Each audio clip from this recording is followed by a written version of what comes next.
નમસ્કાર મિત્રો, હર મહાદેવ.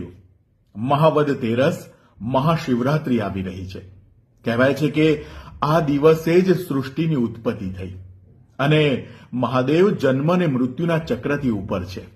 પૌરાણિક માન્યતા અનુસાર આ દિવસે અગ્નિલિંગના સ્વરૂપે સૃષ્ટિની ઉત્પત્તિ થઈ અને અગ્નિલિંગ એ મહાદેવનું વિરાટ સ્વરૂપ છે.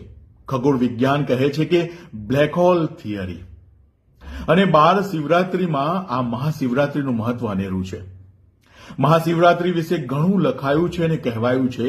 એમાંની એક વાત, સમુદ્ર મંથન થયું, એમાં અમૃત નીકળ્યું, અમૃતની સાથે ઝેર પણ નીકળ્યું. ઝેર એટલું અસરકારક હતું કે આખી સૃષ્ટિનો નાશ કરી શકે. મહાદેવે એ ઝેરને પોતાના કંઠમાં રાખ્યું અને નીલકંઠ કહેવાયા. એ ઝેર કંઠમાં રાખવાથી શરીરમાં અસહ્ય પીડા મહાદેવને થઈ. તે વખતના ચિકિત્સક ઋષિઓએ